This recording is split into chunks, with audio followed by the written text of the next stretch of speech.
আমরা দেখতে পাচ্ছি আমাদের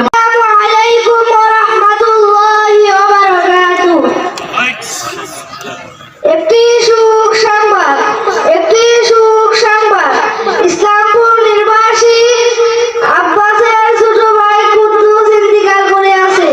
ইন্না লিল্লাহি ওয়া ইন্না ইলাইহি রাজিউন। মরহুমার জানাজা নামাজের সময় সন্ধ্যা 6টায় অনুষ্ঠিত হবে। আসসালামু আলাইকুম ওয়া রাহমাতুল্লাহি ওয়া বারাকাতুহু। আসসালামু আলাইকুম ওয়া রাহমাতুল্লাহি ওয়া বারাকাতুহু।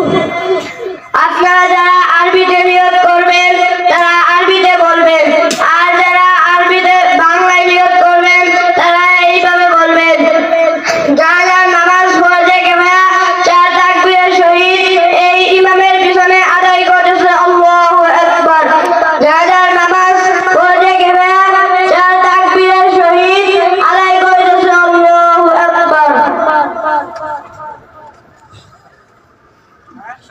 الله أكبر سبحانك اللهم وبحمدك وتبارك اسمك وتعالى جدك وجل ثناؤك ولا إله غيرك الله أكبر اللهم صل على محمد وعلى آل محمد كما صليت على إبراهيم وعلى آل إبراهيم إنك حميد مجيد اللهم بارك على محمد وعلى آل محمد كما باركت على إبراهيم وعلى آل إبراهيم إنك حميد مجيد الله أكبر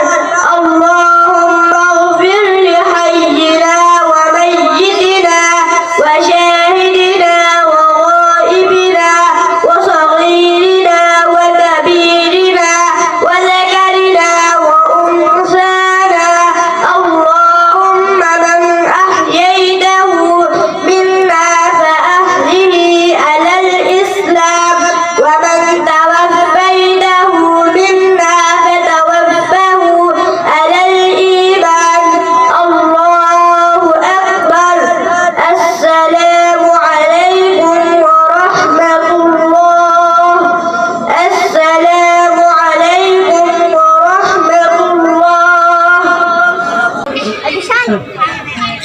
أشهد أن لا إله إلا الله وأشهد أن محمدا رسول الله بسم الله